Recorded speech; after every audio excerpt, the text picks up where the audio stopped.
It's time for Security Now. Steve Gibson is here. Lots to talk about. We're going to talk about that security flaw in Windows having to do with the video codec and the weird way Microsoft has decided to patch it. There's a big security issue with F5 networks. This is used by a lot of big IP networking devices, so it could be a real disaster. And then we'll explain what 123456 is and what you can learn from it. It's all coming up next on Security Now. Security Now comes to you from TWiT's LastPass Studios. Stay in control when it comes to your company's access points and authentication. LastPass makes security simple for your remote workforce. Check out lastpass.com/twit to learn more. Podcasts you love. From people you trust. This is TWiT. This is Security Now with Steve Gibson, episode 774, recorded Tuesday, July 7th, 2020. 123456. This episode of Security Now is brought to you by Worldwide Technology. WWT's Advanced Technology Center is like no other testing and research lab, with more than $500 million of equipment, including solutions from key partners like HPE and Intel. And it's virtual, so you can access it 24/7. To learn more about WWT, the ATC, and become a member of their growing community, go to wwt.com/twit. And by LastPass. Give your IT department a break and supply them with the tools that really protect your business. Visit lastpass.com/twit to find out how they can help you. And by Barracuda. Did you know that 91% of all cyber attacks start with an email? To uncover the threats hiding in your Office 365 account, get a secure and free email threat scan at barracuda.com/securitynow. It's time for Security Now, the show where we cover the latest security, privacy, and all the news you need to know from the guy who knows the need. It's Mr. Steve Gibson of GRC, our security guru. Hi, Steve. And Leo, fortunately, my microphone is back on the proper side this week. Goodness. It was a little disorienting. I think I'm not quite as young as I used to be. Did you get any emails from people saying, you moved your microphone? Oh my God!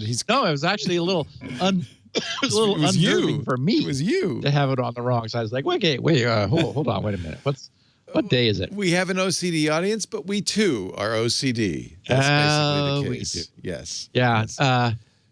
Yes. What was I? I have a different acronym for that. Obsessive compulsive. I don't agree that it's a disorder. No, it's just a way of life. It's a feature. It's not a bug. It's a feature. OCF. Because it does serve me well. That's so funny. Okay. So we're at episode 774 for July 7th. And the podcast's title is somewhat mysteriously 123456. I think Sesame Street when I hear that, but maybe it's not. We will get to what that is about. Okay. But we're going to look at two new, just released emergency Windows 10 updates and the new and circuitous path they will need to take to get to their users. It's been a source of quite some controversy. We look at a slick new privacy feature coming to iOS 14. I heard you talking about it previously, and how it is already cleaning up prior behavior. Just brilliant on Apple's part. Clean, simple. I love it. We're going to take our annual survey of the rapidly growing success of the HackerOne program, and also note the addition of a major new participant in their bug bounty management. We briefly note the latest American city to ban the use of facial recognition for law enforcement, but we mostly examine the result of NIST's, the National Institute of Standards and Technology, their analysis of the demographic bias present in facial recognition outcomes, which I like because they don't have a bias. We'll look at a new high-velocity vulnerability and exploitation, close the loop with a couple of our listeners, and I'll share an interesting bit of work from last week on SpinRite's AHCI controller benchmarking. Then we're going to conclude by discussing the mysterious meaning of this week's episode title, 1, 2, 3, 4, 5, 6. People. And Leo. Yes.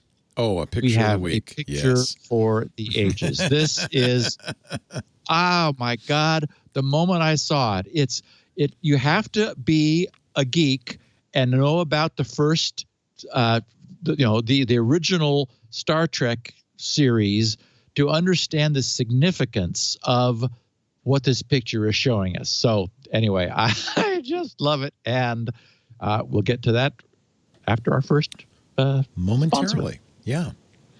I think that anybody who's been regularly listening to this show probably can guess what that title is, but maybe not.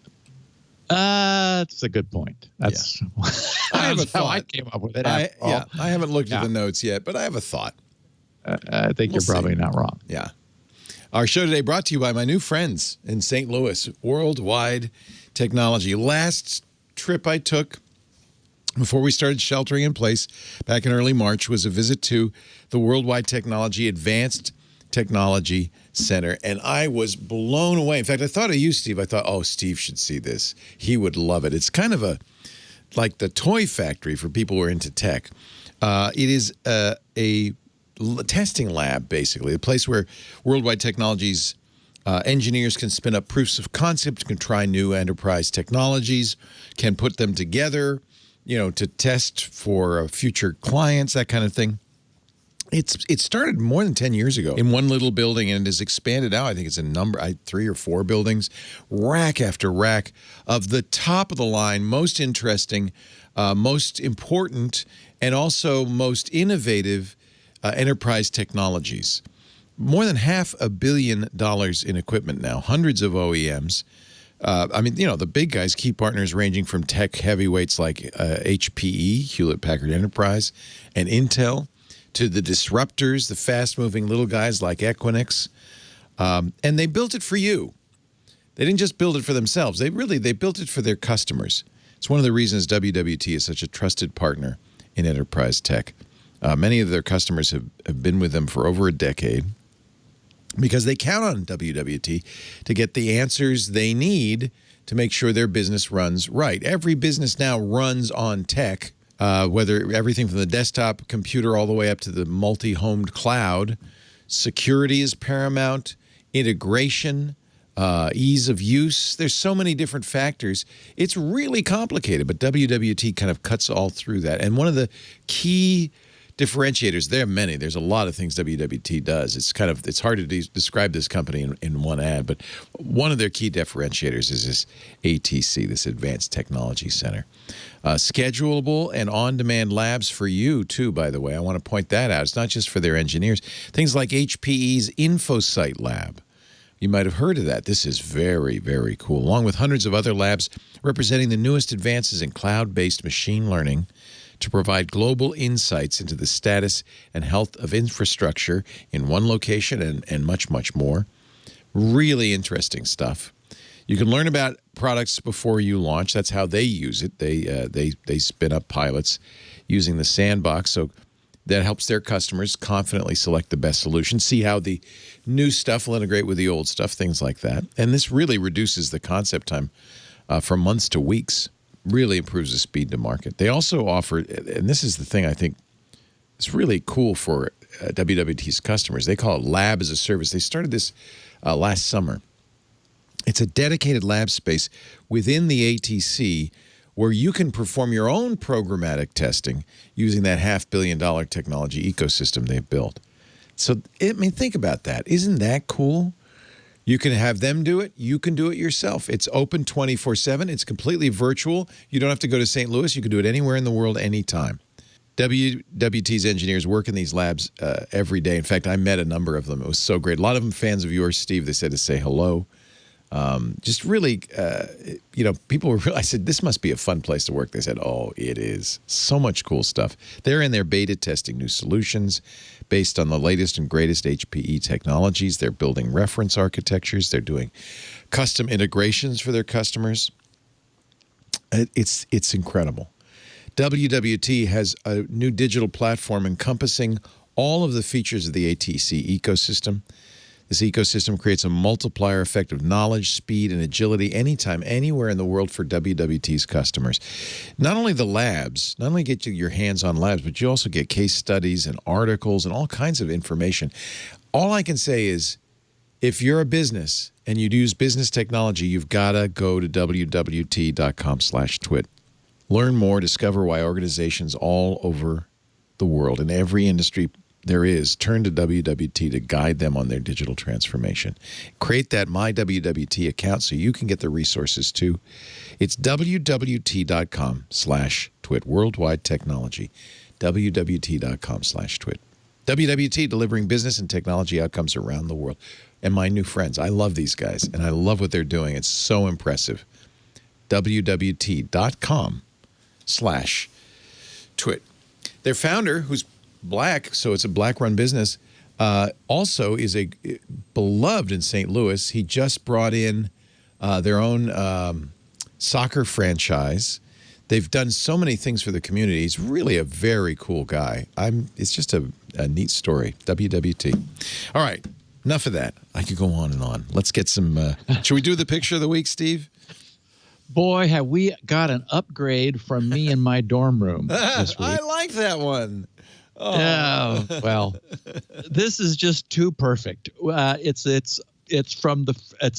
photoshopped image from the first series, the original Star Trek series, and like for the times we got Kirk, Spock, and McCoy wearing their COVID-19 protection masks, and conspicuously, the red security guy is not. No mask. And no mask on that guy.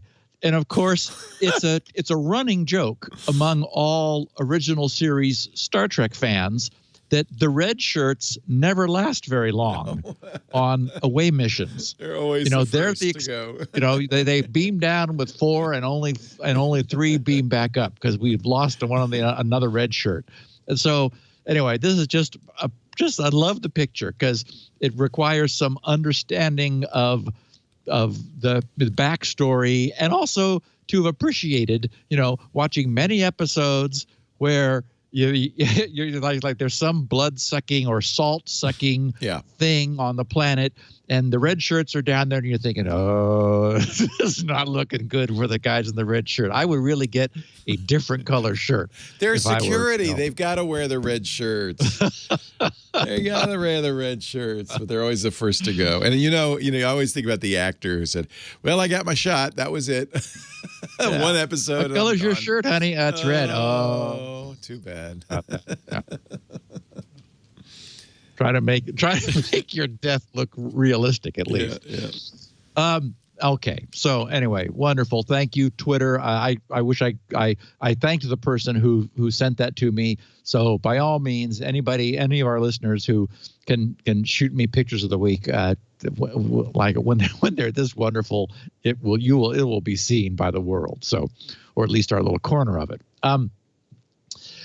US-CERT posted last Tuesday on June 30th.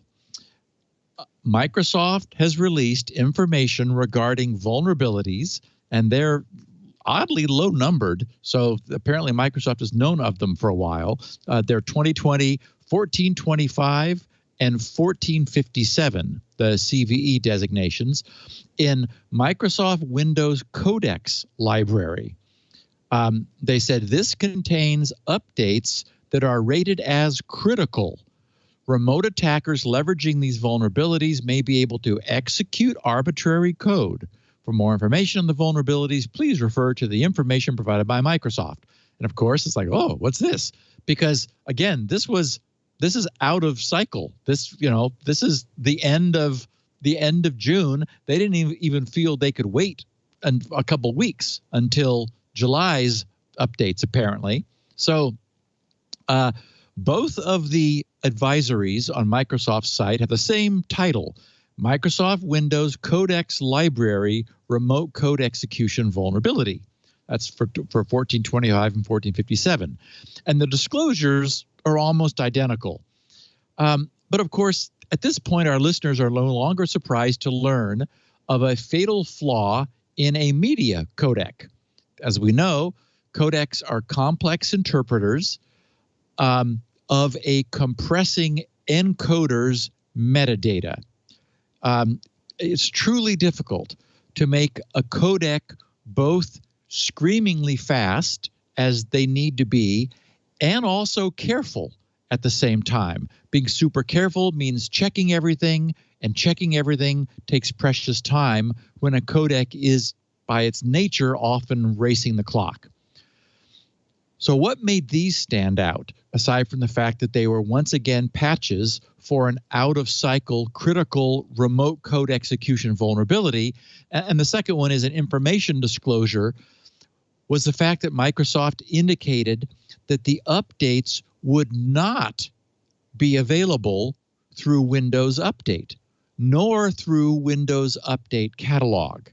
No, these updates would be provided through the Microsoft Store. And I was like, what? Users are instructed to click on the little white shopping bag on the Windows 10 taskbar.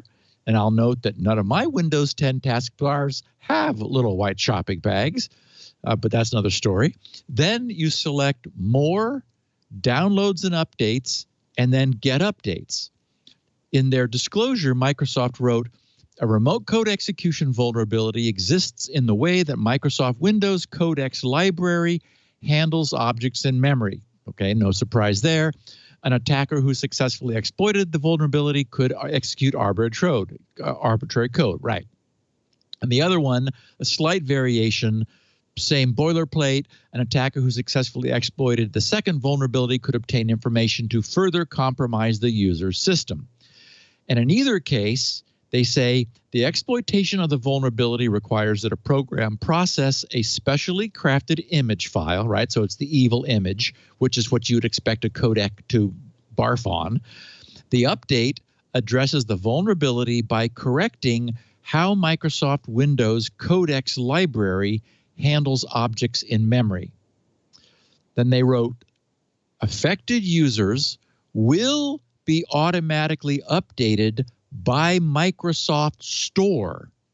And according to Microsoft, users who want to receive the update immediately can check for updates with the Microsoft Store app. That's the clicking on the little white bag that I talked about before. And as I was thinking about this, I suppose it makes sense for store apps and extensions that are sourced by the store, even when they are provided by Microsoft, to be updated through the channel that the user used for their original delivery. And that's especially the case for third-party apps being updated. I mean, Microsoft would not want to be hosting updates of third-party apps through their own operating system and app update channels, you know, the Windows Update and the Update Catalog. So the store it is. Both updates were privately reported and are not known to be used in the wild. So it's not clear to me why the emergency, but the fact that it was on the 30th, which was a Tuesday, is that right? Yeah, it was a Tuesday. Maybe that was a deliberate, like, store patch Tuesday new thing that is going to be happening. The problems exist in excuse me, the HEVC video extensions, and they're not free, surprisingly. That's 99 cents if you want that from the Microsoft Store. Maybe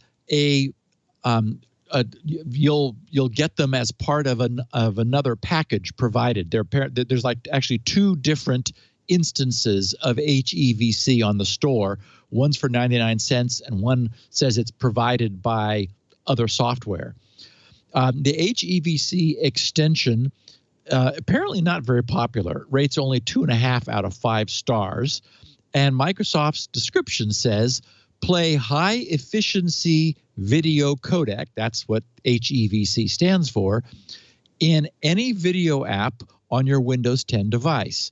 These extensions, they say, are designed to take advantage of hardware capabilities on some newer devices, including those with the Intel 7th generation core processor and newer GPU to support 4K and Ultra HD content. They said for devices that don't have hardware support for HEVC. So a software codec to enhance what you have on your system. And this was sort of a new designation for me. And actually, we've already gone to the codec beyond this.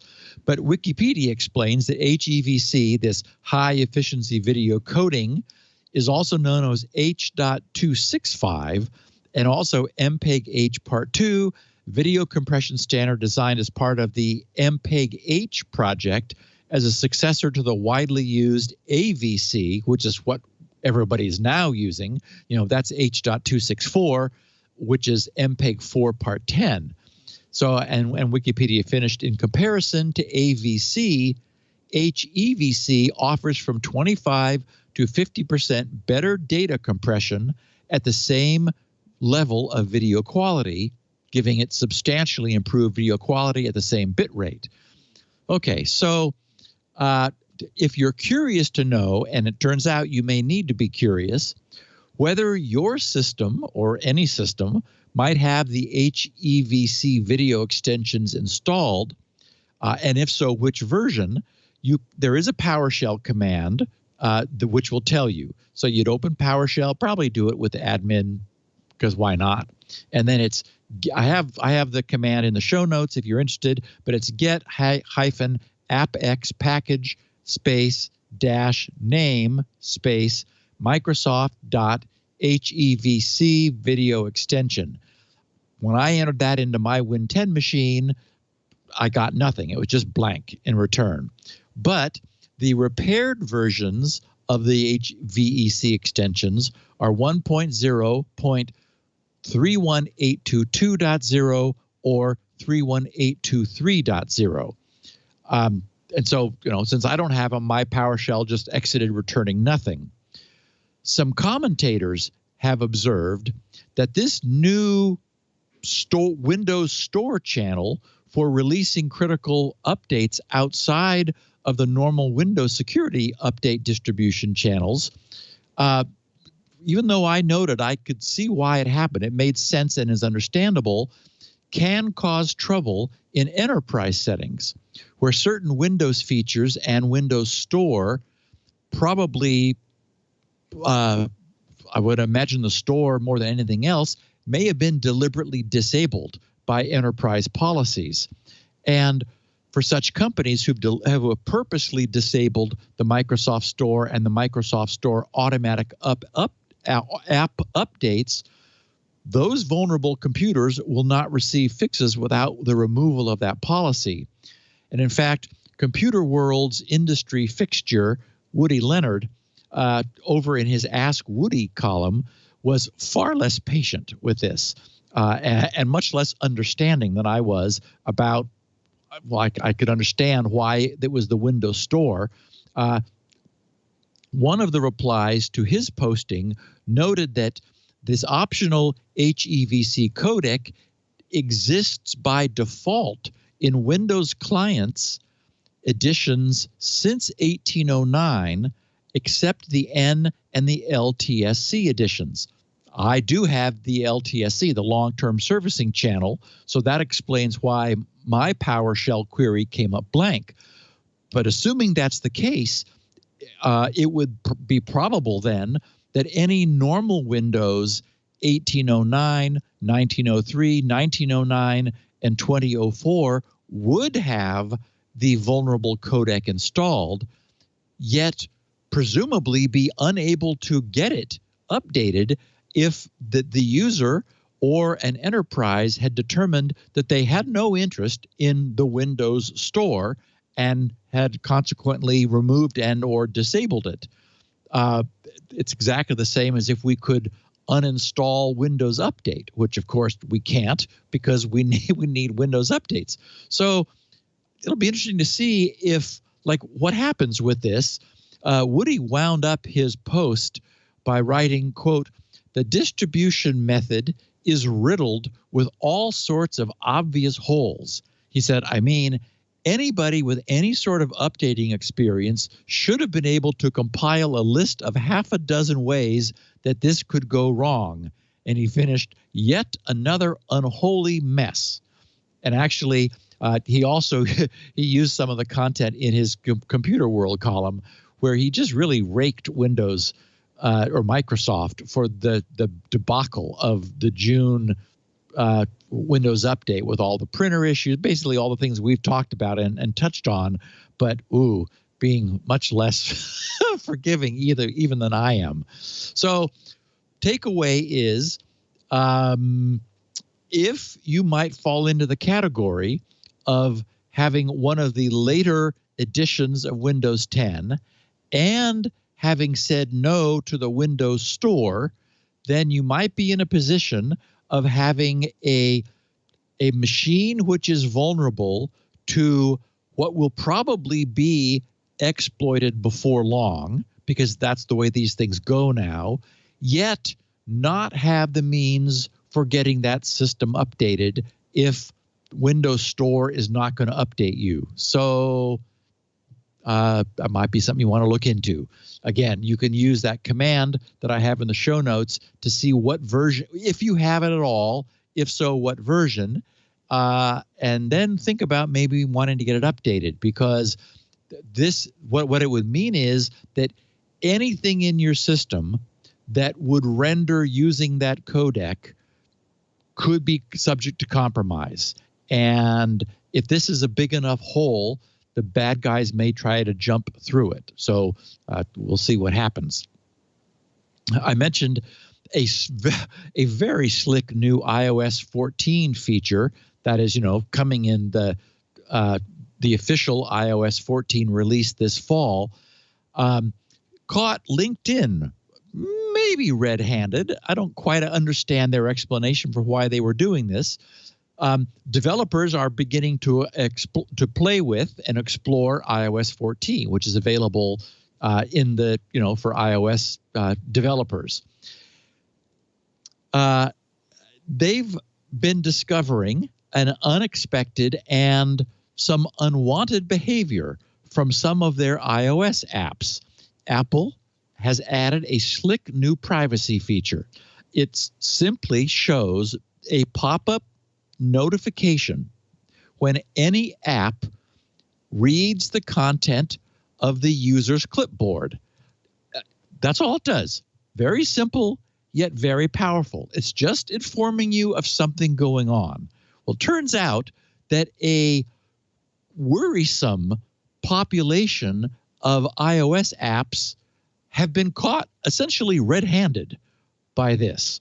And by that I mean, for example, ABC News, Al Jazeera English, CBC News, CBS News, CNBC, Fox News, Newsbreak, New York Times, NPR, NTV Nachrichten, Reuters, Russia Today, Stern Nachrichten, The Economist, The Huffington Post, The Wall Street Journal, Vice News. Over in the game side, 8-Ball Pool, Amaze, Bejeweled, Block Puzzle, Classic Bejeweled HD, Flip the Gun, Fruit Ninja, Golf Masters, Letter Soup, Love Nikki, My Emma, Plants vs. Zombies Heroes, Pooking Billiards City, PUBG Mobile, Tomb of the Mask Color, Total Party Killer, and Water Marbling. Over on the social side, when TikTok was found to be doing that caused a big stir. Also, TwoTalk, Truecaller, Viber, Weibo, and Zoosk. And then in the miscellaneous category, we have whatever 10% happier meditation is, 5.0 radio police scanner, AccuWeather, AliExpress shopping app, Bed Bath & Beyond, Dazen, Hotels.com, Hotel Tonight, Overstock, Pigment adult coloring book to color, Sky Ticket, and the Weather Network. All of those have, for some reason, been spotted as looking at your clipboard apparently for no reason, like when they're not in the foreground, when they have no business, when you're not using them, when they, again, as I said, have no business looking at your clipboard. Apple now, when they do that, puts in the foreground a little bubble that comes down and fades in from the background, a notification. So, as I said, this initially came to light about 2 weeks ago when the Chinese app Tik Tok was first caught reading the content of its users' clipboards at short and regular intervals.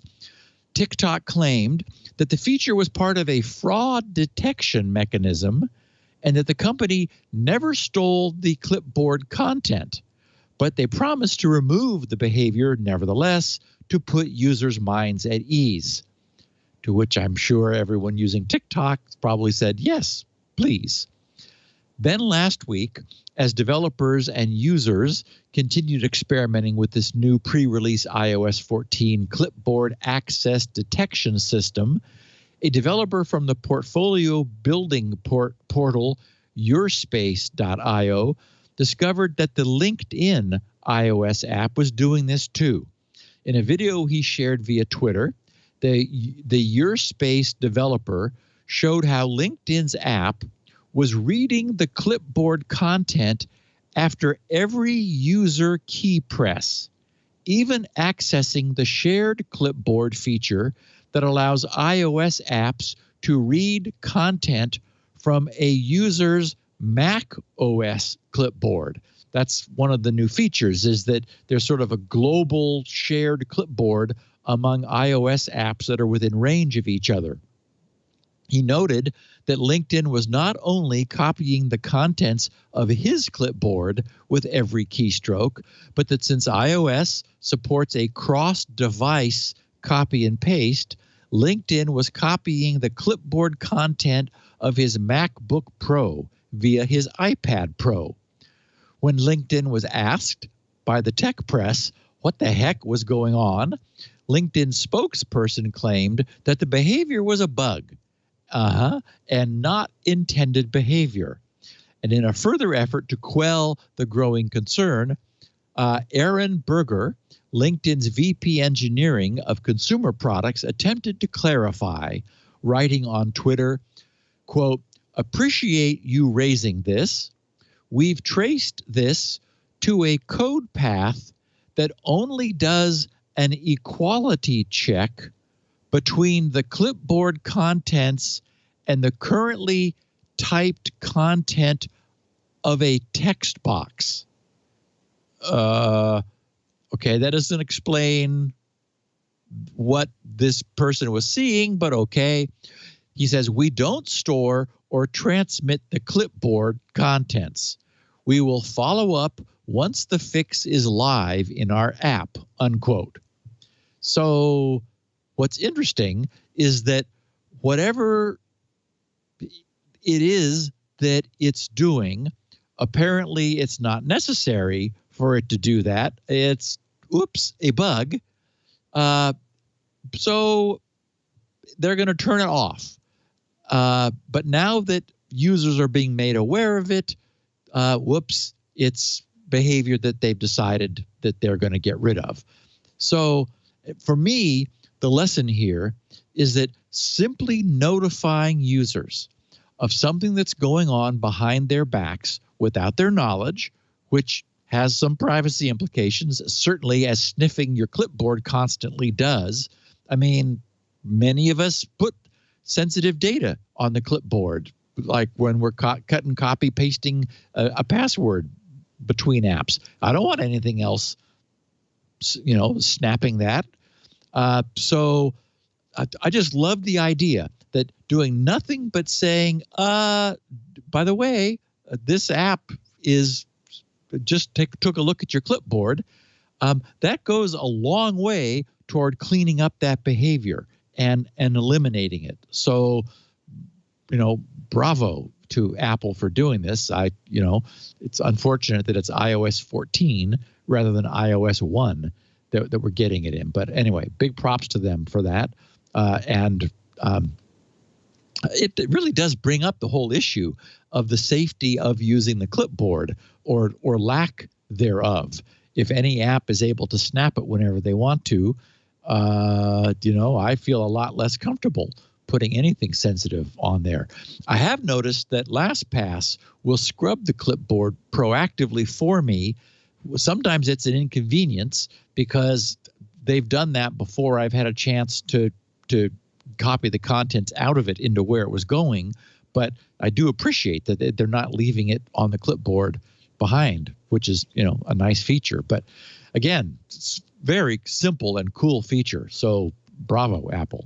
I'll do the disclaimer here that both LastPass and LinkedIn are sponsors of the network, just to thank you for disclaim that.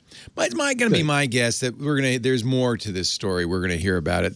It's just too many apps are doing it. I bet you anything it's something in the Apple UI kit or something that's false positive. No, I don't think it's a false positive, but I think it's probably a side effect. Because it doesn't make sense for companies, A, to be doing it, and B, to be doing it maliciously. So I think it's much more likely that it's something that happens when you do something else in the UI kit, Apple UI kit, and Apple may not be off the hook for this. In other words, it may be part of the framework because there's way too many people being bit by this. That's a lot of cycles.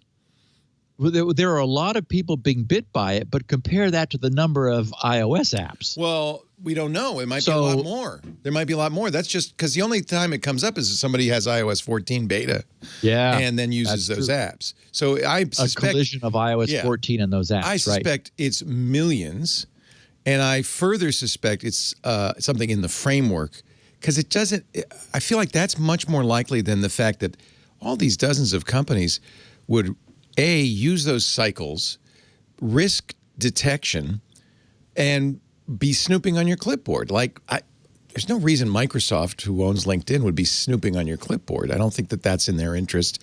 The risk of getting caught is high. I'm sure we're going to learn more about this. It's just I'm looking forward to there's something else going on here. What turns up. Yeah. That's my feeling anyway. So HackerOne has shared their top 10 public bounty programs. Last year, we looked at HackerOne's top 10 bounty program to see which companies were paying the biggest and or most frequent bounties. Now, here we are today, a year later, we've got HackerOne's update for 2020. Many of the names on the top 10 list are the same, but they've moved themselves around up and down, and a few new entrants have appeared. Verizon Media held the first place position last year, and they are again solidly, very solidly in the top slot. It's like Chrome browser compared to the number 2, Firefox. They're way out in advance. Verizon Media runs by far the most active and successful bug bounty program. Compared to last year, Verizon increased their annual bounty payouts, increased it by 1.4 million from the 4 million paid out last year to 5.4 paid out in the most recent year. And just one of Verizon Media's bug bounties ranks among the top 5 largest payouts of all time through HackerOne, $70,000. Handed to a single enterprising researcher. So they're in the top slot and, solidly there. Of course, we all know PayPal, and I'm delighted to see that they're maintaining an active bug bounty program. We talked a lot in the past about how difficult it is for in-house developers to discover their own problems. Bug hunting is inherently adversarial. And, PayPal is not a newcomer. Last year, they were in the number 3 spot.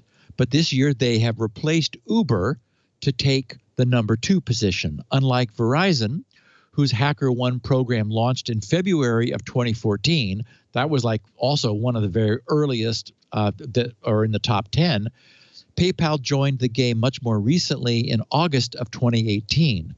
But nevertheless, PayPal quickly established itself as one of the most active companies on the platform. Over the past 2 years, they've paid out a total of nearly $2.8 million, with a bit more than half of that, $1.62 million, in just the past year. So what we're going to be seeing here is generally a pattern of like the most recent year pretty much being more than all of the previous history of these companies, suggesting that bug bounties are really here and happening. Although Uber, as I mentioned, slipped from its number 2 spot that it held in our previous accounting, they had a significantly leaner year. They had a strong early start back in December of 2014 that's kept them near the top of the pack. But in the most recent year, Uber's security team awarded $620,000 in bug bounties, bringing the company's all-time total to $2,415,000.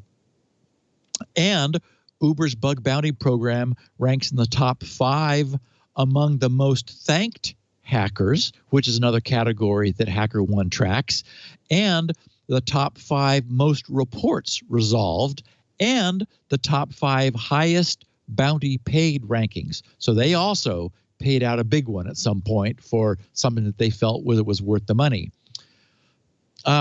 With all of their highly publicized recent troubles and their very deep pockets, I suppose we should not be surprised to see Intel moving up 2 places from their previous year number 6 ranking in 2019 to the number 4 slot today.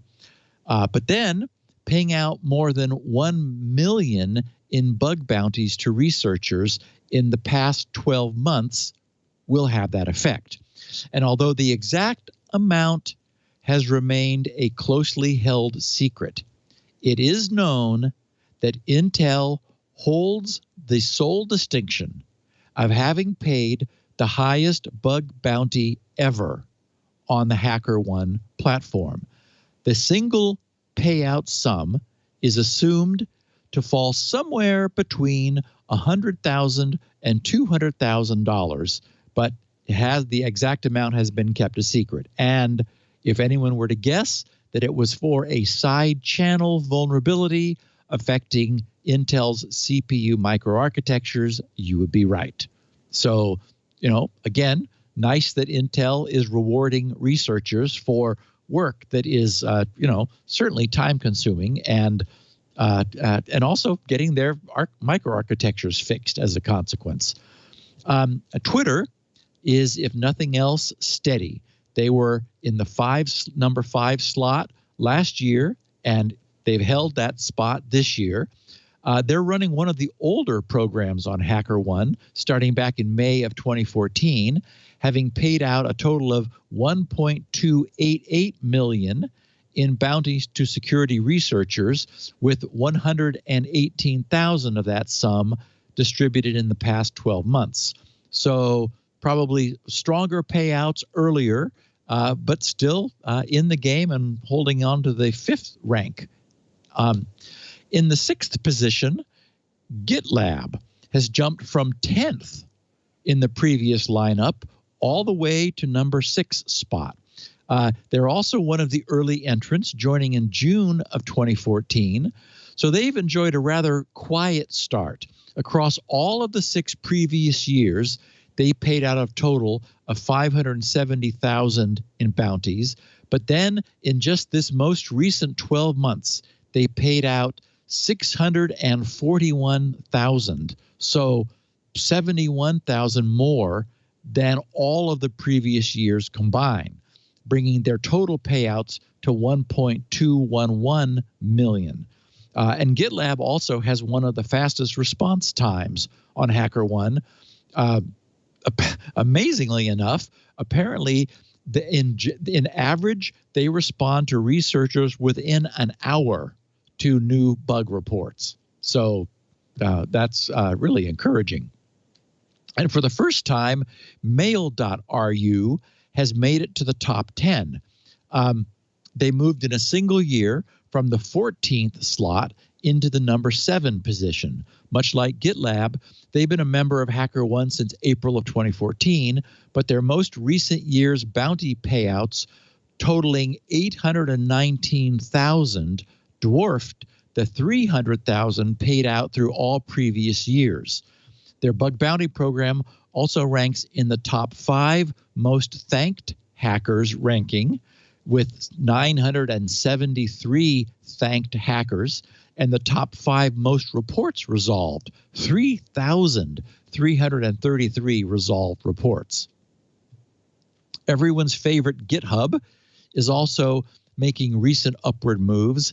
This year's bounty payouts jumped them from last year's 11th rank into the number 8 slot this year, and the pattern repeats with the most recent year's payouts nearly matching the sum of all previous years. GitHub paid a total of $467,000 over the past 12 months to security researchers for their responsibly reported bugs. This brings GitHub's total since joining HackerOne in April of 2016 to $987,000, so just shy of $1 million. And holding steady in its 9th place ranking, we have Valve.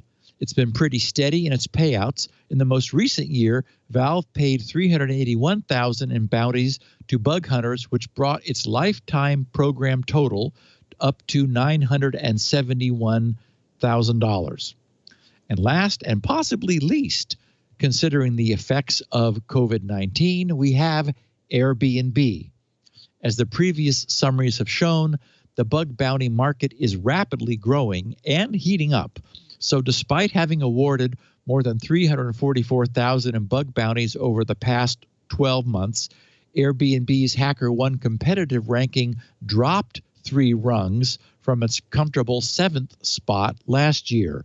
Overall, Airbnb has awarded a respectable $944,000 in bug bounties since it initiated its program in February of 2015. And as we know, their software is all the better for it. So I think taken overall, these numbers reveal, as I've observed, that bug bounties are finally becoming a mainstream essential component of any mature business whose software creates a privacy or security exposure for the company, its employees, or its customers. And after we take our second break, we're going to talk about a major new player to have joined HackerOne.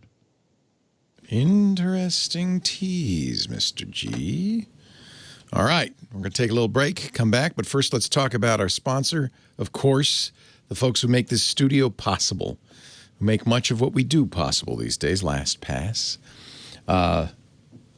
After all, security and LastPass, kind of like hand in glove, your IT department these days is faced with a lot of security challenges. More devices, more applications, your workforce at home, all with new threats and new regulations making strong security extremely complex. Fortunately, LastPass is here to provide your IT with strong security that is easy to use, easy to manage. First of all, with LastPass, of course, we know this very well. I suspect we'll be talking a little more about passwords later. They are the best password manager out there. They are the best. Not only do they generate long, strong, unique passwords, they store them for you in the most secure way possible. LastPass, of course, follows best practices. Steve verified that. They don't, for instance, ever transmit your password. It is device-only decryption. They don't have access to your password. They can't decrypt Your encrypted blob is circulated and then decrypted at the device level on iOS, Android, Mac, Windows, Linux. Every browser, there's a plugin. So that's important. You know, your password vault is safe. But it goes way beyond that because after all, these days, security is not only preventing, you know, weak passwords and misused passwords and shared passwords. It's also preventing, you know, all sorts of infestations from hackers. LastPass lets you secure every entry point to your business, even when they're at home with your employees. From shadow IT to apps to mobile and cloud services, their access solutions give you control over every access point to your organization and visibility, which is really, really important. Employees can access a variety of applications and devices, leading to a lack of visibility of user activity between each. But LastPass Identity offers a simple, integrated view across all access and authentication tasks. So your IT department knows exactly who's accessing what, when, and where. You know you need that. You know you want that. So it goes beyond just the password vault. Also, one of the things LastPass does that always seemed to me impossible, which is it increases security and increases convenience. They do things like single sign-on, over 1,300 single sign-on apps supported by LastPass, which means your employees are happy because their productivity goes up. They don't have to have a password. They just say yes on their phone and they're in. But your IT department's also happy because, again, it's all about control and it's all about visibility. You don't want security that's going to hinder your employees' productivity. And you can't leave your business exposed. Those are not incompatible goals. LastPass's authentication solutions let you understand user behavior. You can adapt authentication based on the user, reducing friction, preventing threats, multi-factor authentication. For instance, users love fingerprint, face recognition. That's easy for them. But also they add additional layers of authentication to make it even more secure. Things like GeoIP location information, IP address and location information, which means you know that's the user supposed to be using that stuff, no one else. Passwords are entryways into businesses. That's the way to think of it, right? And sharing passwords via sticky note or on a spreadsheet, just not the way to do it. LastPass lets employees work securely when in the office or at home. They can't, LastPass does not store your master password. That means no one can get to your stuff. You can share passwords securely without Post-it notes. I can go on and on, but I think LastPass is really the best way to do this. And it's what you need now more than ever. Secure your business. Give your IT department the tools to keep your business safe. Visit LastPass.com/twit. Find out how they can help your business stay productive and secure no matter where your employees are working from. LastPass.com/twit. Thank you, LastPass, so much for, supporting us by underwriting the LastPass studios here, by, giving us a security tool we love to use, and of course, by buying ads. We really, really appreciate it. We couldn't do it without you, LastPass. LastPass.com/twit. And now back to Steve Arino. Okay, who's paying the most? Who's the new one? Sony.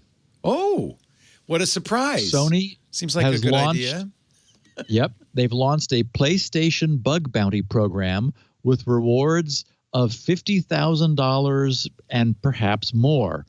They'll be paying security researchers for bugs in the PlayStation 4 gaming console, its operating system, official PS4 accessories, and also the PlayStation Network and related websites. Because as we know, Sony has been vulnerable in the past. And they're a target. Following on the now well-established responsible disclosure model, Sony will reward security researchers who discover bugs in all of their stuff. Unlike Microsoft and Nintendo, who both top out their bounties at a measly $20,000, Sony has said that it plans to pay researchers between $100,000 and up to $50,000 or even higher for vulnerabilities reported in the company's products. Nice.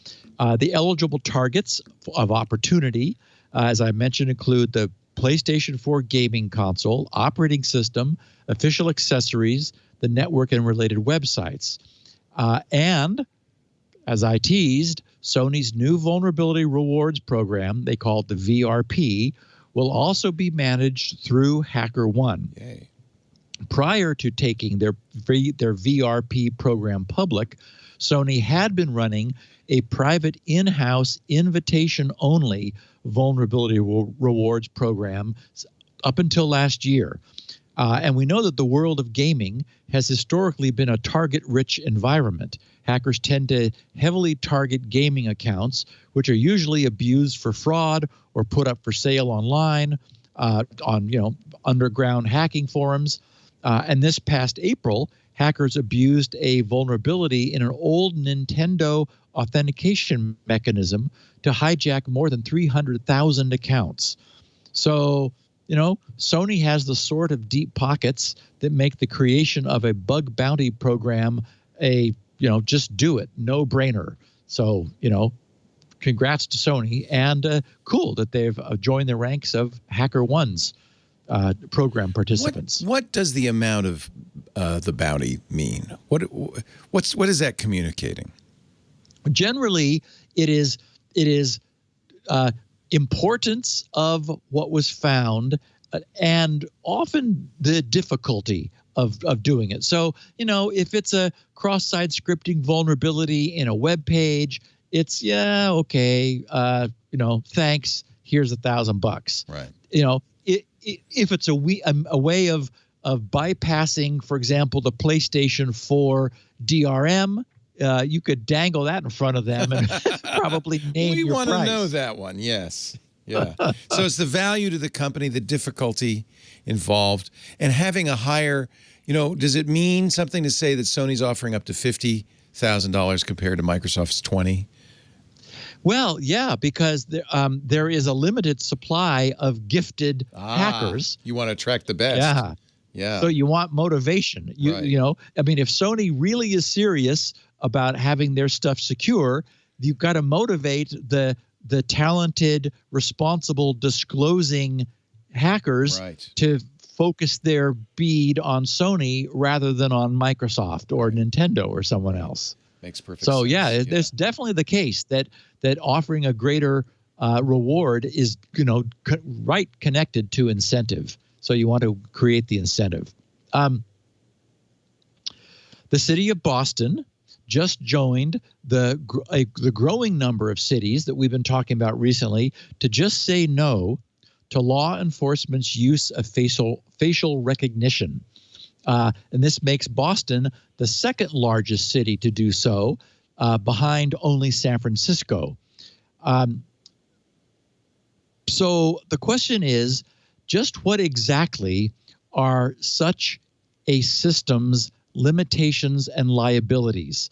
Because, the decision has been made now increasingly that the technology's currently rather profound limitations and liabilities are judged to outweigh its benefits.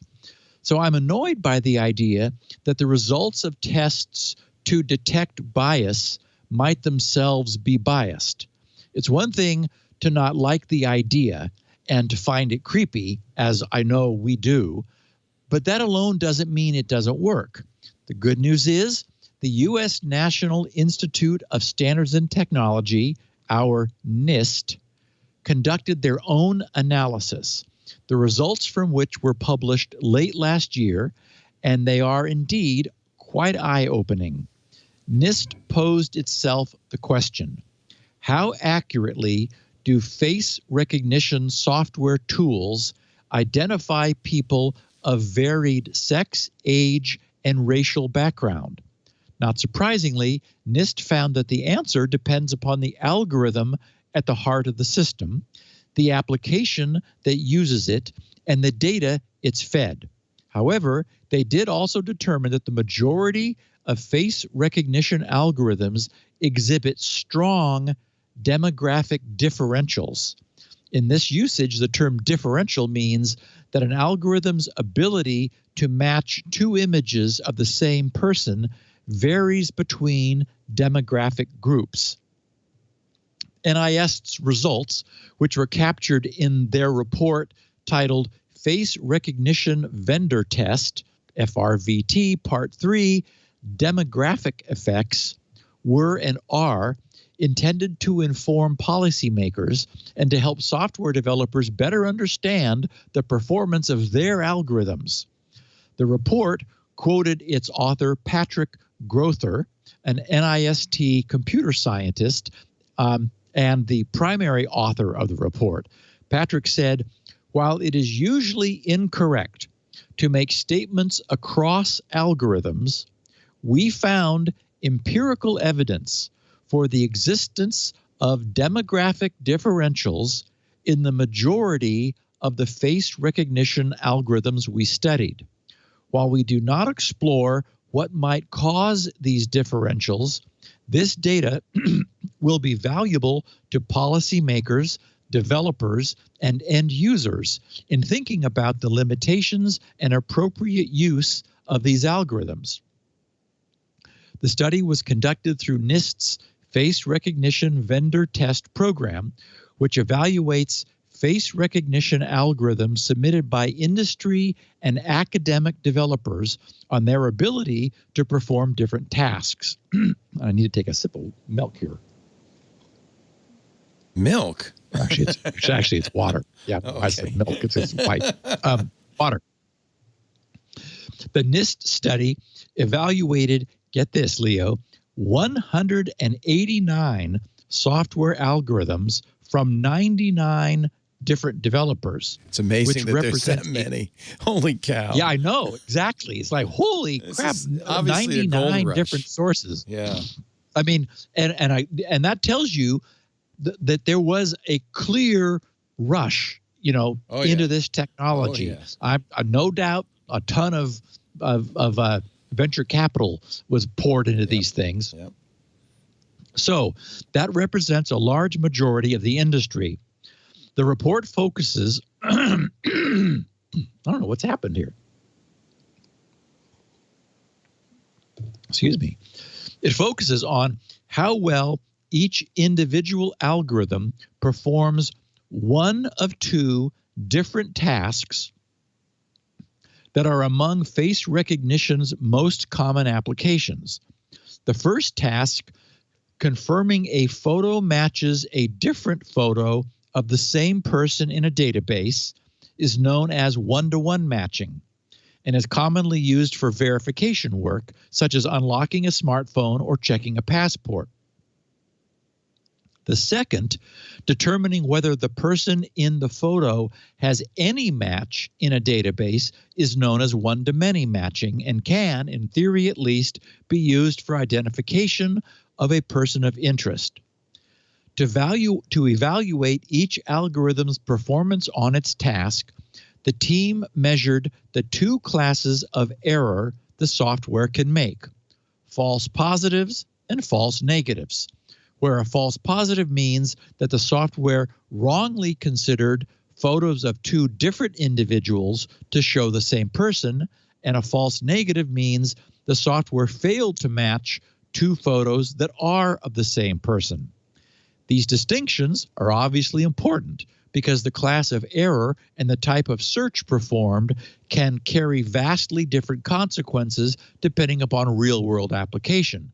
Patrick said, quote, "In a one-to-one search, a false negative might be merely an inconvenience. For example, you can't unlock your phone, but the issue can usually be remediated by a second attempt. Whereas a false positive in a one-to-many search puts an incorrect match on a list of candidates that warrant further scrutiny."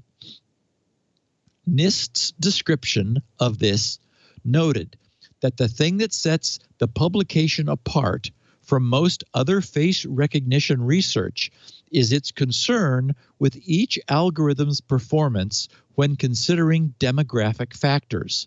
For one-to-one matching, only a few previous studies have explicitly explored demographic effects. For one-to-many matching, none have. So, here are some details.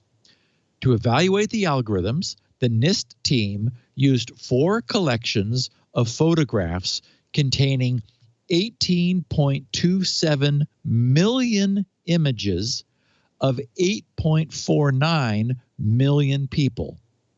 All came from operational databases provided by the State Department, the Department of Homeland Security, and the FBI. The team did not use any images scraped directly from internet sources such as social media or video surveillance. The photos in the databases included metadata indicating the subject's age, sex, and either race or country of birth. Not only did the team measure each algorithm's false positives and false negatives for both search types, that is one-to-one and one-to-many, but it also determined how much these error rates varied among the tags, the metadata. In other words, how comparatively well did the algorithm perform on images of people from different groups. Tests showed a wide range in accuracy across developers, with the most accurate algorithms producing many fewer errors. In other words, there's highly accurate facial recognition and quite crappy facial recognition. That's my term, not NIST's. The study focused upon the performance of individual algorithms and was able to reach 5 broad findings. First, for one-to-one matching, the team saw higher rates of false positives for Asian and African American faces relative to images of Caucasians.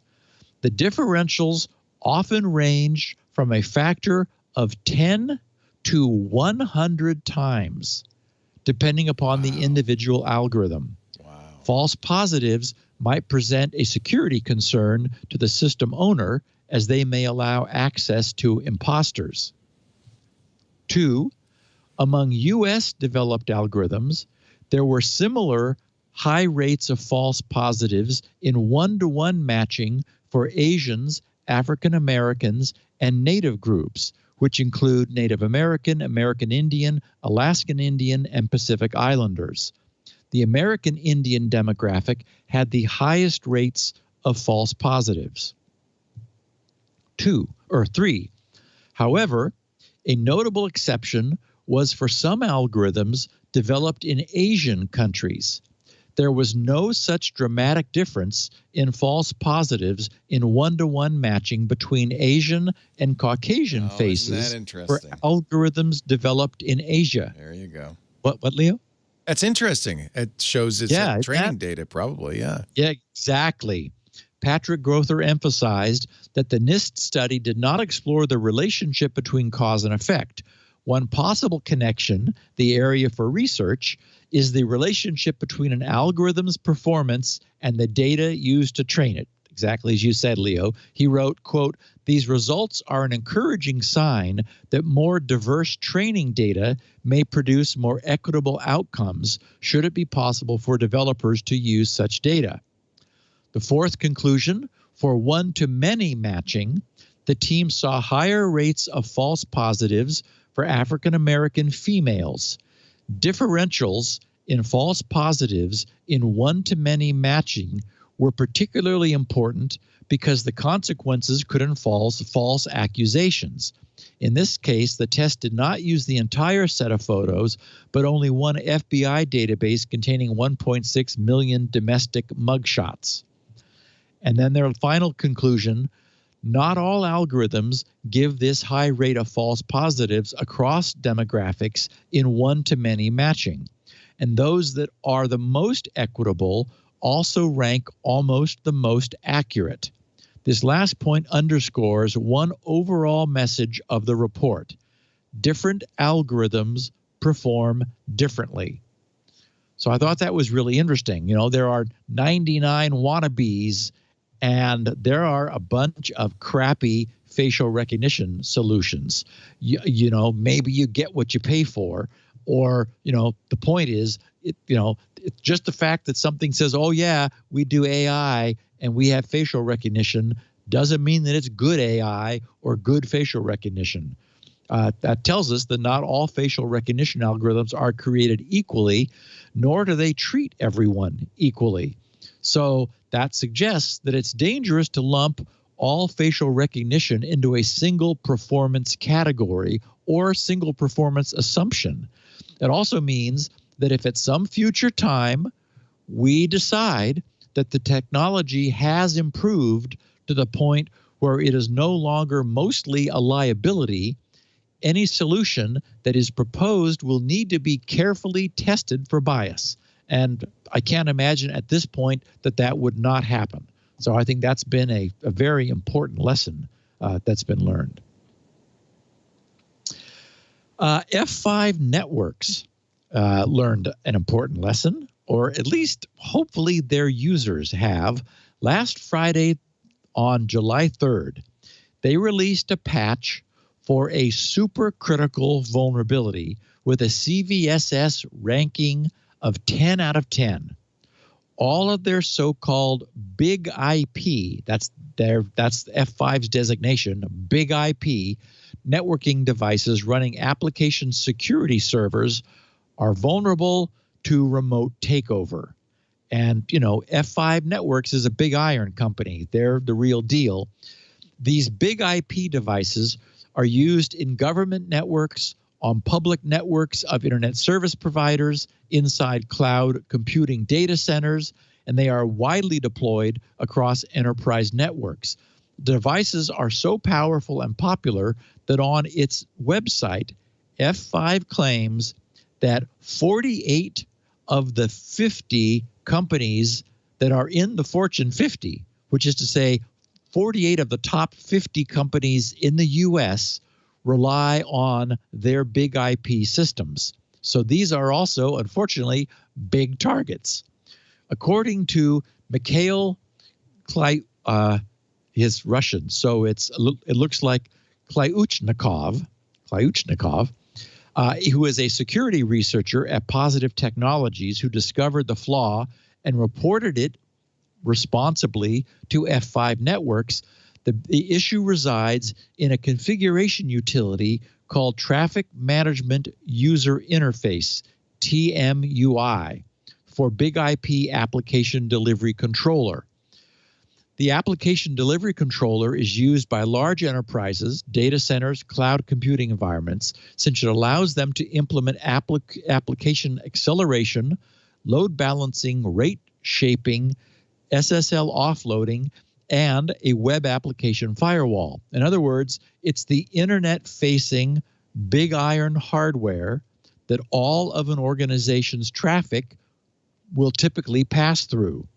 And since one of the jobs is SSL offloading, that means that it's performing the TLS encryption. It's the endpoint, and connections are decrypted inside on the non-internet edge. So that's where a bad guy would love to set up camp.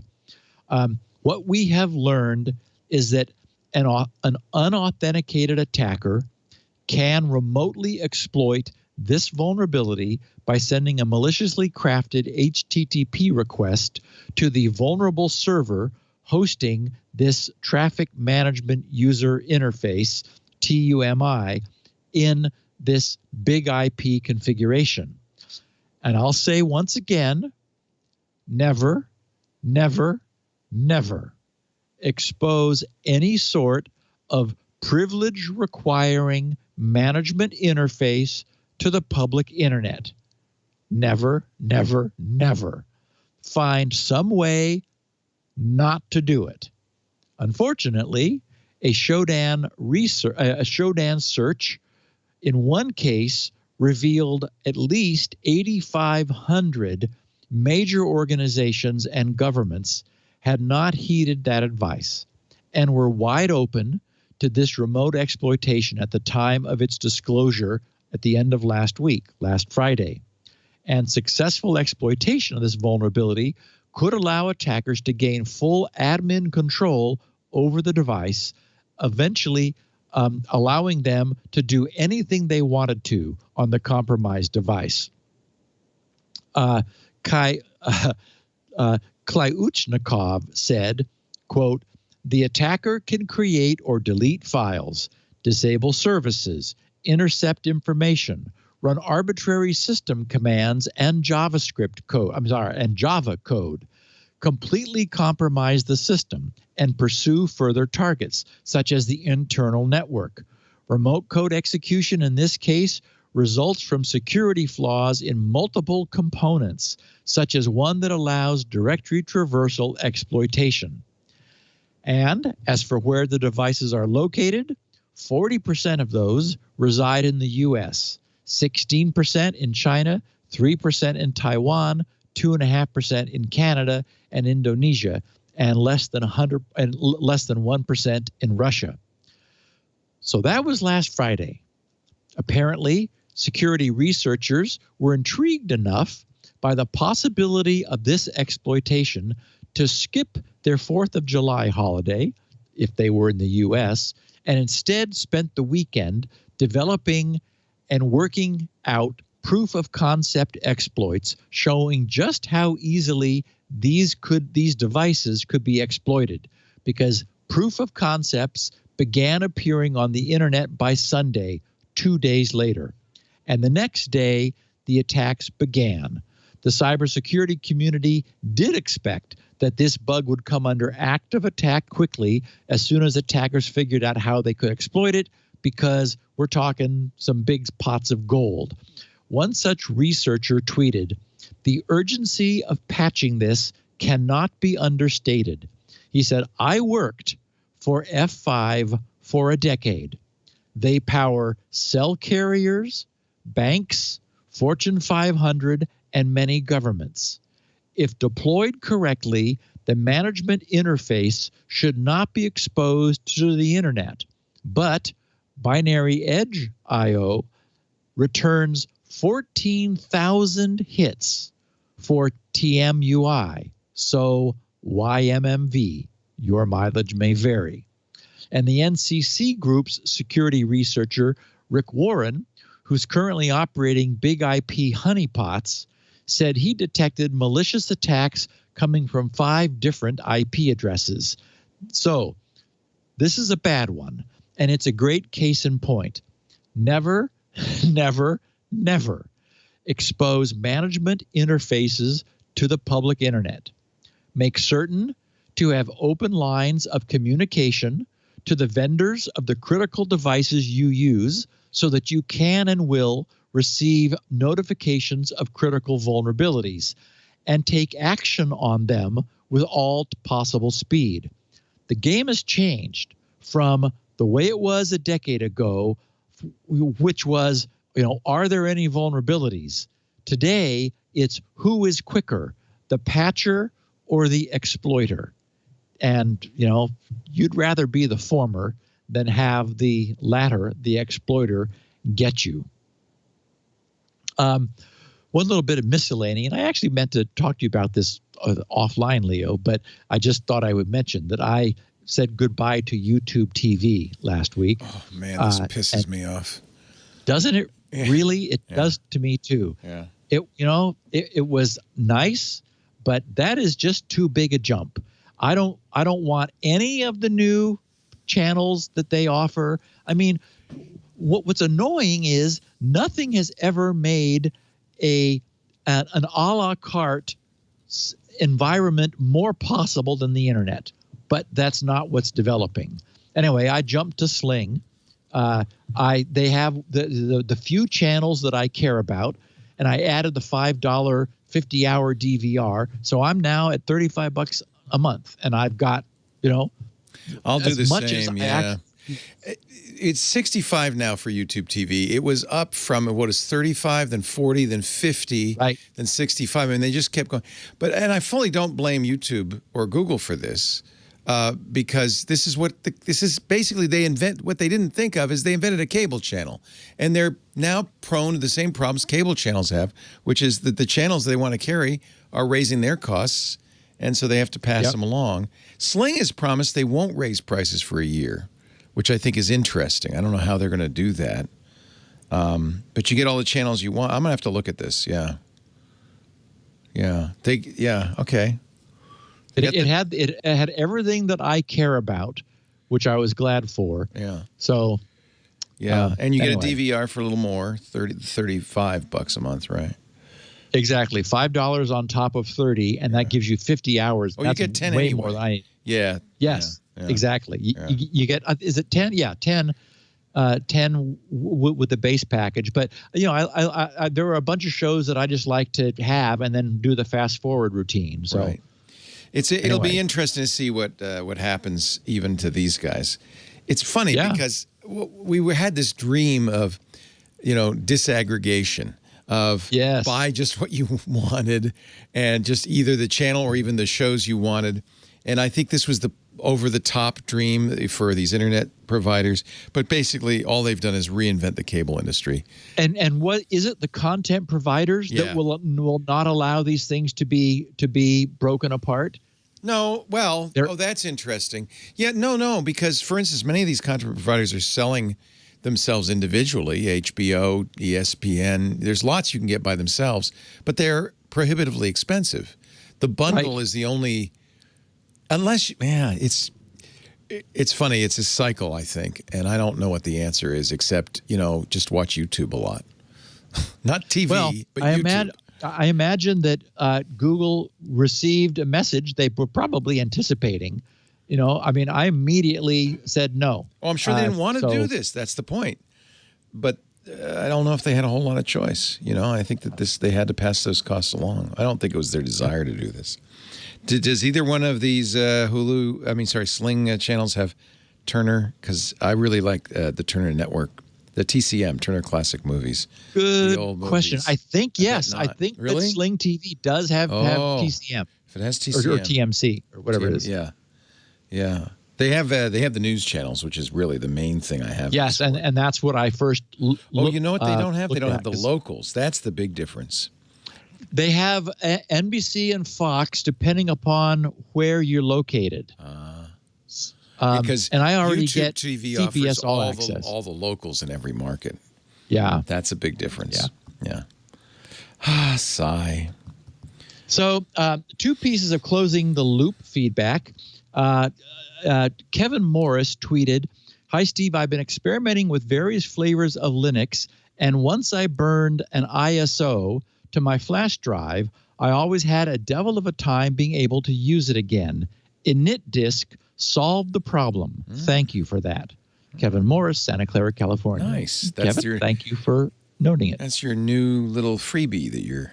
My first little spin off from the SpinRite work. Nice. And someone who's abbreviated Inspector Clouseau, he sent, I just found out about this.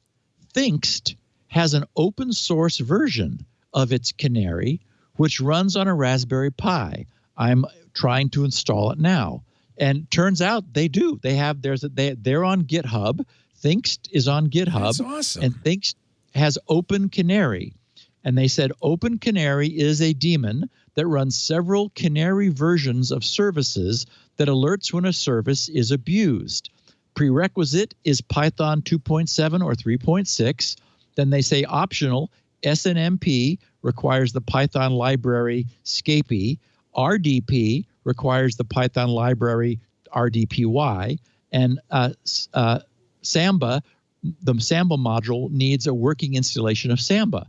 So it's there, and you can definitely set up things like to look like a Windows server and to look like a number of different things. There's a bunch of stuff there.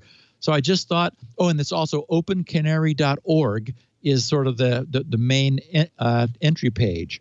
So, very cool. Awesome. I had no idea. That's great. That Thinkst is also open, and we should disclaim that they are also a sponsor on the network. Much beloved. And I had an interesting experience in the last week that I thought our listeners would find interesting. In my development of an AHCI driver for SpinRite, as we know, the next release of SpinRite will be bypassing the BIOS and bringing its own maximum performance mass storage device drivers to bear. With all of our AHCI testers earlier last week reporting initial success with the driver seeing their drives, a couple of days ago, I implemented its first use of bulk data transfer, which SpinRite will be using.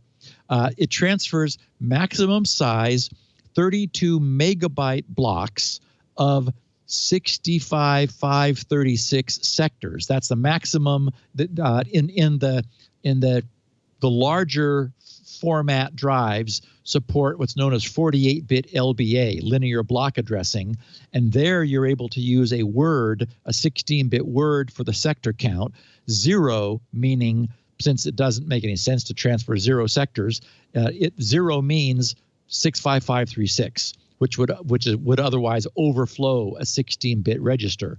So that's 32 megabytes. So I'm transferring maximum size 32 megabyte blocks. And for the initial benchmarking test, I wanted to measure the time required to transfer 1 gigabyte of data. So that's 32 of these 32 megabyte blocks. I would initiate a transfer with the AHCI controller, wait for it to issue a hardware interrupt signaling its completion of that block, then immediately initiate the next transfer. That code worked right off the bat, which always makes me a little suspicious when something really complex just works the first time. It's like, what? Really? Yeah. Okay. Anyway, so I posted it for the gang in the news group to test. And right away, we began noticing that the numbers weren't really making sense. They looked lower than they should be, this was especially obvious for the faster devices such as SSDs. Then one of our testers, whose name is MilQ, that's his handle, he switched his system from AHCI mode back to IDE mode, and he ran the earlier benchmark that I had completed back in 2013 before I interrupted this work to work on Squirrel. That benchmark definitely maxed out his drive and his SATA link. He was getting something like 500 and some megabytes per second, because the maximum theoretical SATA 3 speed is 600 megabytes per second. That's the most you can get. He was like up near there. So that benchmark, when his computer was switched into IDE mode, was doing exactly the same thing, initiating a transfer, waiting for a completion hardware interrupt, then starting the next transfer. But it was not using the super fancy AHCI controller. In IDE, which is also sometimes referred to as compatibility mode in the BIOS, it was bypassing the AHCI controller's features and performing what's known as bus mastering DMA. And that's what was blazing. So I turned my attention back to the AHCI solution. The first thing I did was to try timing the transfer of just one single 32 megabyte block. Now that's problematic for a benchmark due to device caching.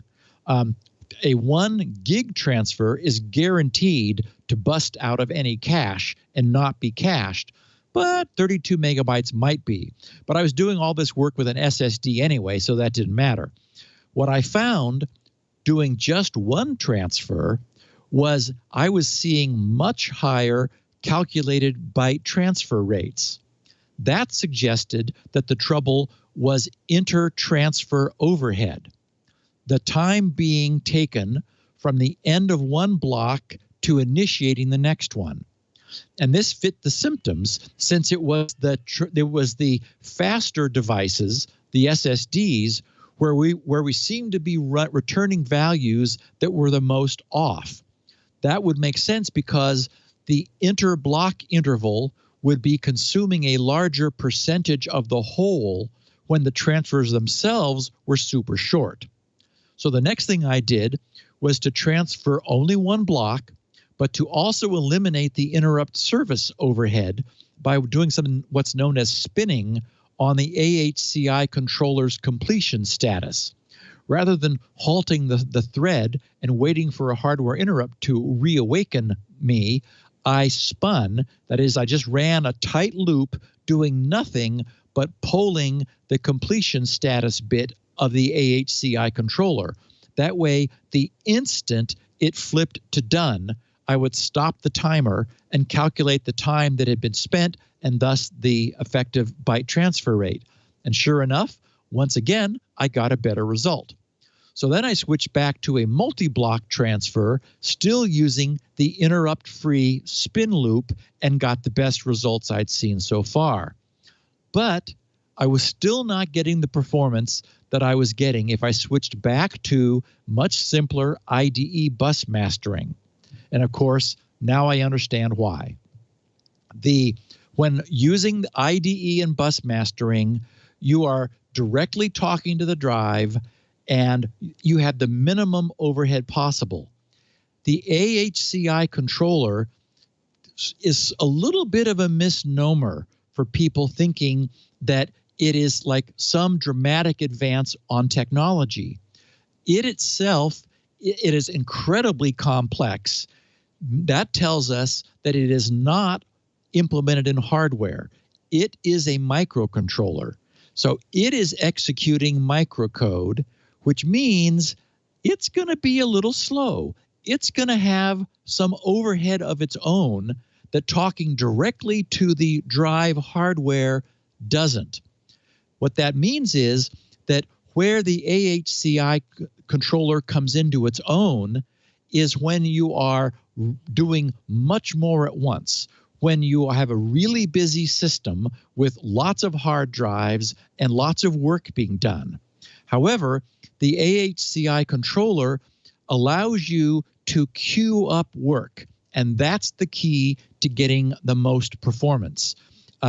For example, even when talking to one drive, I'm able to queue up 32 pieces of work. That is, I could queue up the entire 32 block transfer at once, and it would run the entire block without generating a single interrupt. And the moment the drive signified that it was done, it would start on the next block from the controller. I can go one step better, though, and use something known as NCQ, native command queuing.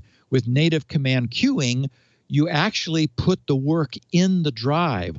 While the drive is transferring, you're able to give it the next pieces of work that you want it to do, allowing it to have the work and just basically stream these things into the system.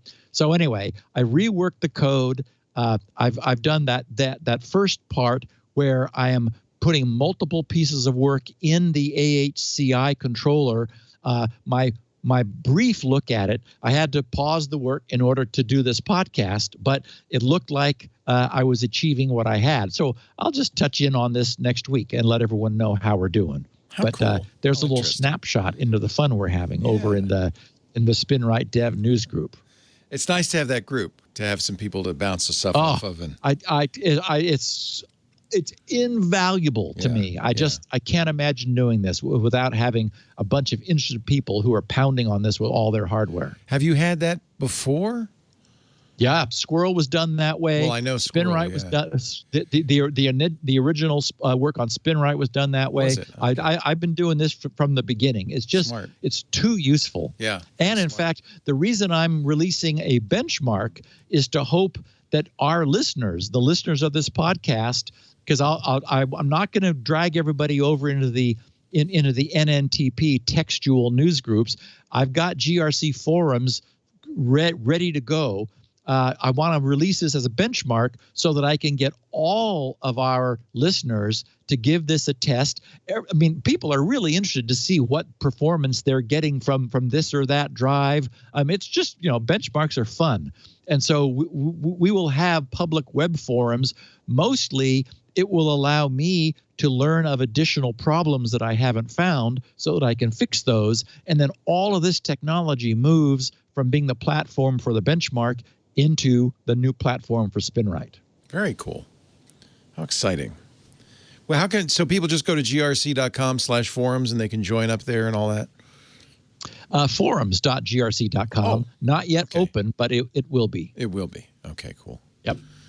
Our show today brought to you, as it often is, by Barracuda, the big name in big iron security. I'm sure if you work in enterprise and in IT, you know the name Barracuda. They provide cloud-enabled, enterprise-grade security solutions for your email, for your networks, for your data, for your applications. I want to talk a little bit about their total email protection right now. This is actually really cool. And at the end, I'll tell you about a free offer that you've got to take advantage of. So it's not a secret. You've got suddenly a bunch of employees working from home. Also, shouldn't be a secret to you if you're in, security or IT, that the number one way bad guys get into your network is through email. Every one of those employees working from home suddenly is getting email, maybe protected, maybe not. They're getting it from a variety of places.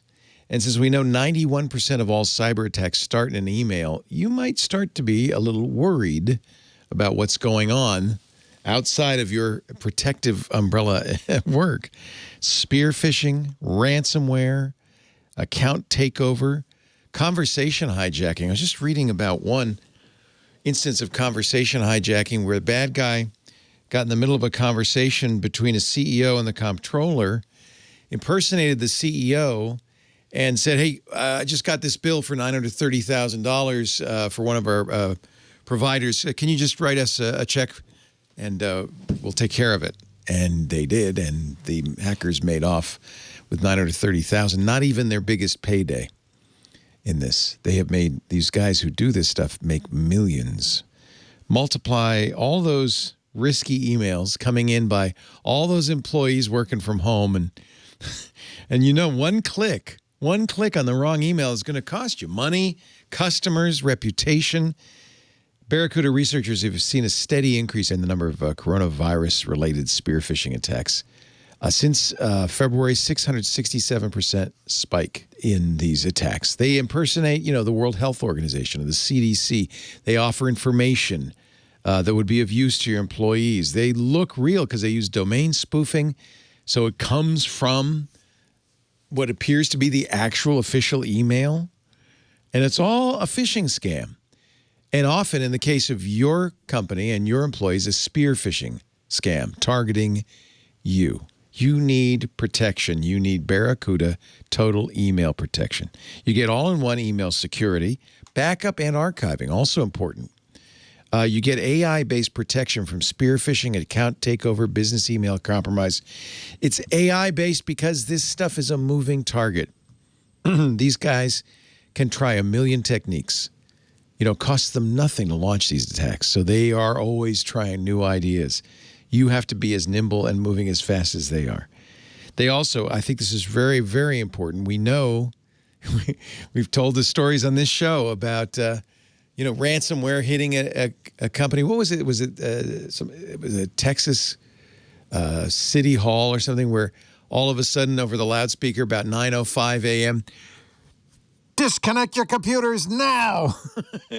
Everybody running, and they're running. The IT department's running around and just literally unplugging machines as fast as they can. The speed with which you respond to this can make a big difference, but how fast it spreads fast. So one of the things the Barracuda Total Email Protection has is an automated incident response that gives you options right there to quickly and efficiently address the attacks. That's worth its weight in gold. You also get very important training for your employees, security awareness training, because they are the first line of defense against attacks. So honestly, them being suspicious, knowing what not to click, what not to do is huge. It's huge. So right now out there are attacks coming for you. You know that. They're probably in your email box right now. Wouldn't you like to know? Well, here's a way to do it. To uncover the threats hiding in your inbox, you can get a secure, absolutely free email threat scan of your Office 365 account. All you have to do is go to barracuda.com/security now. By the way, while you're there, the Barracuda blog is full of really useful stuff, all sorts of information about what's going on out there in the real world. Very valuable to know that, so you can be proactive. But really, you want to know what's in the inbox right now. You might be surprised.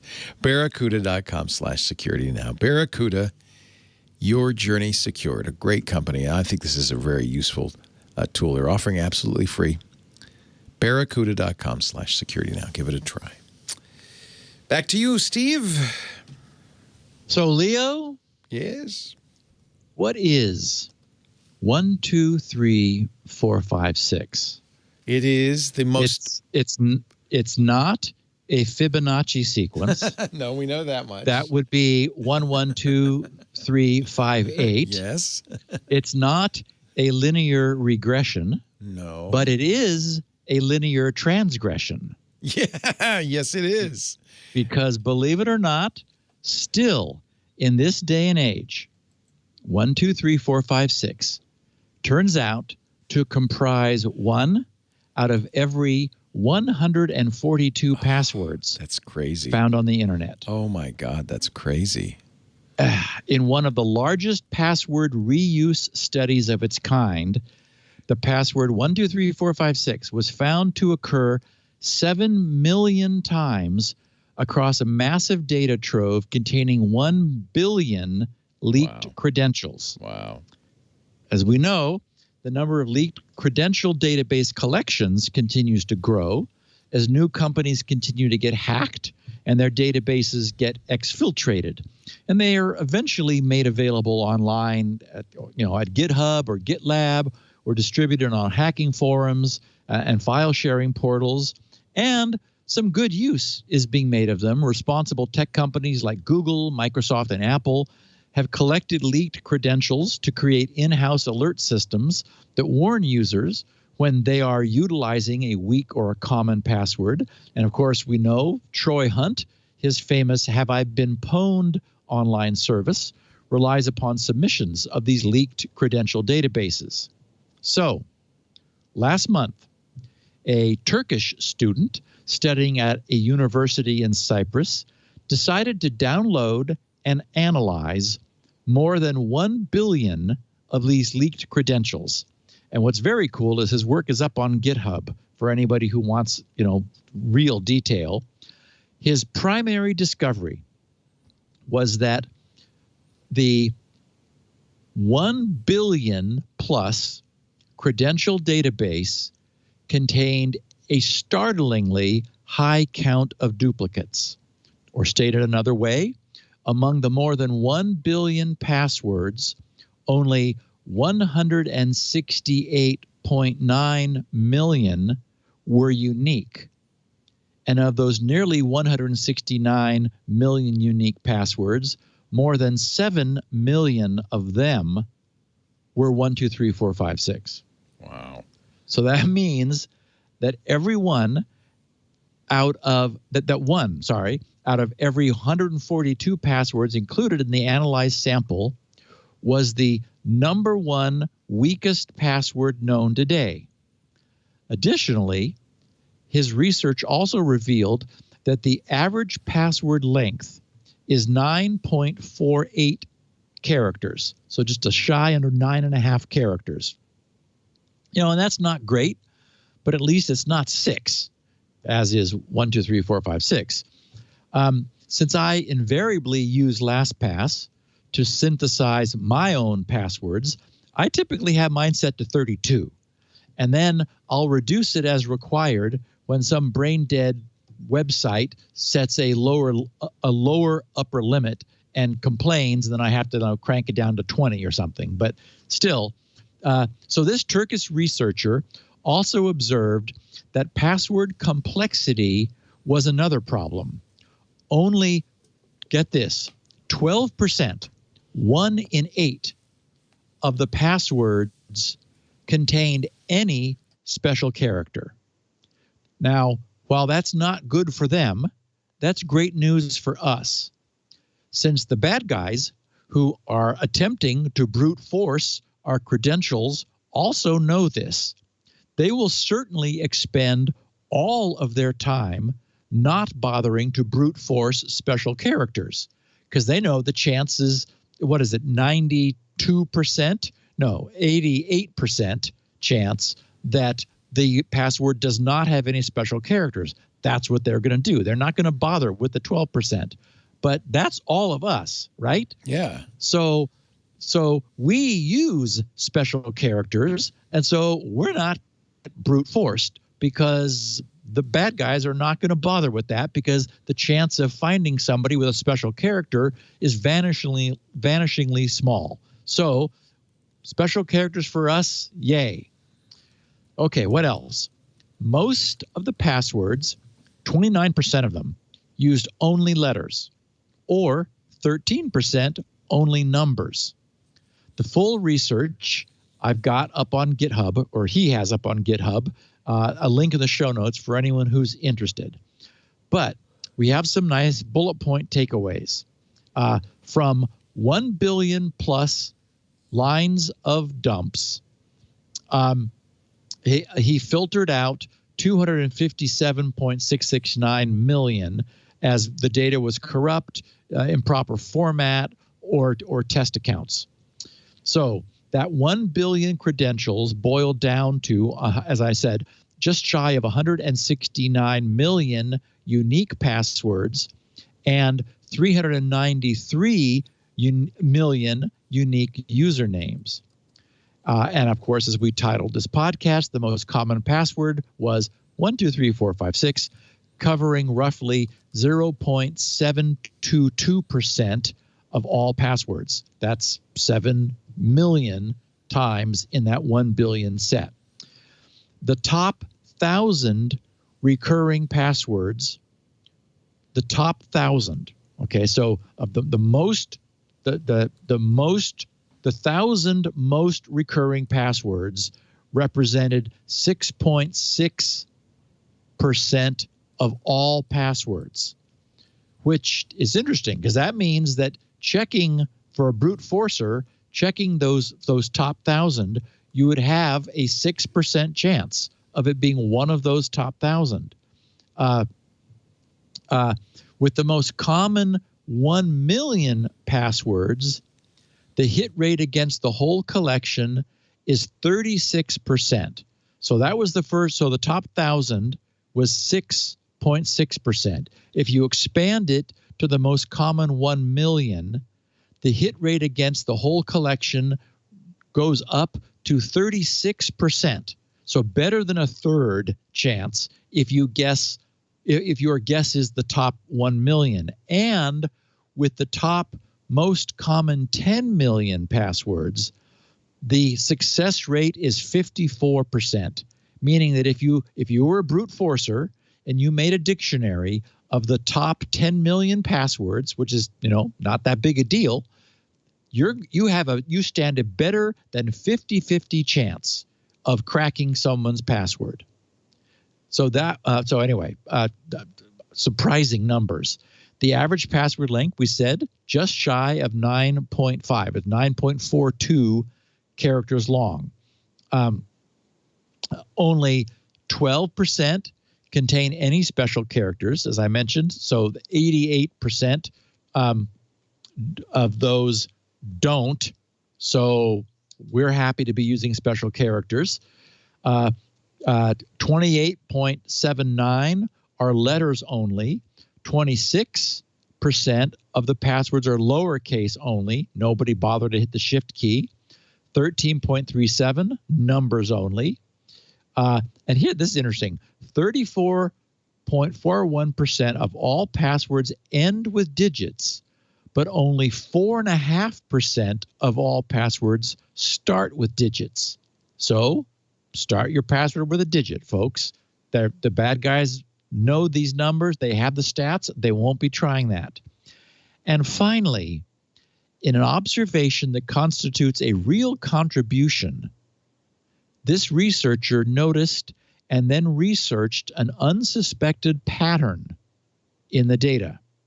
He wrote, and I've actually fixed the grammar and made it a little more clear, but essentially he wrote, during my research, I've noticed a handful of apparently high entropy passwords, meaning all 10 characters, upper, lowercase, and digits, that were being reused. These passwords had a very low occurrence rate, but far more than one would expect. Specifically, they all start and end with uppercase characters. None of them seem to have a keyboard pattern or meaningful word in them. They are all 10 characters long. They don't contain special characters. Some of them occurred up to 1 per 100 million credentials. He said, meaning I have around 10 reuses of them currently. And he said the most recent occurrence for these, 86 of these were found in a set of 55,623 credentials from a leak in June of 2020. So a very recent, a leak last month. 86 of those. He found 763,000 passwords matching this pattern. And he concluded by observing, I have no idea what this uncovers and what it implies, but I'm suspecting a password manager out there is creating passwords with low entropy, causing repetitions over a lot of users. All the ideas about this are welcome and appreciated. And I would draw the same conclusion. I think that's really interesting. There are, we know that there's widespread reuse of password managers. There may be one which does not have a very good entropy source. And as a consequence, without them knowing it, users are generating duplicate passwords, either with their own use and reuse of this or among all the users of this. So I thought that was a really interesting finding and some interesting stats on passwords. Our takeaway is begin your password with a number, use a special character, and you will just be off the brute forcer's radar. Very good. It's nice to know, although I wouldn't tell everybody how long your normal password is.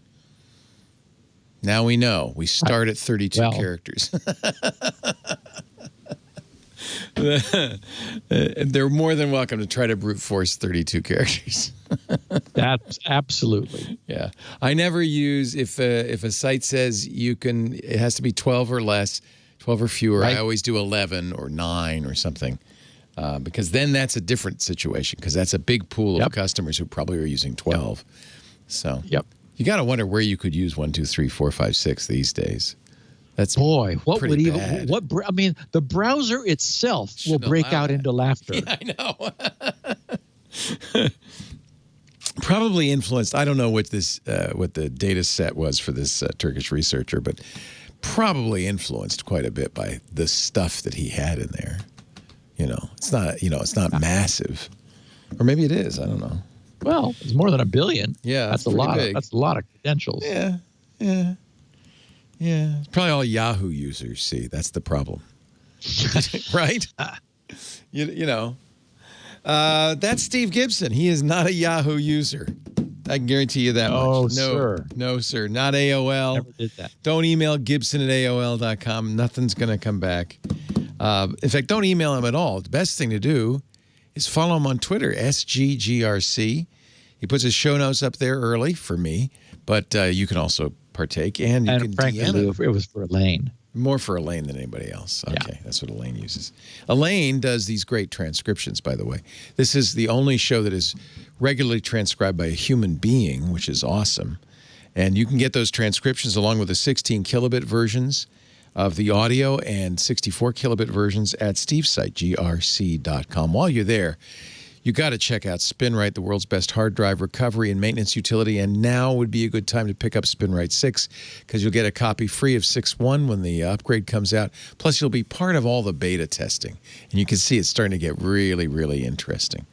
grc.com. Lots of other great stuff there, freebies and so forth.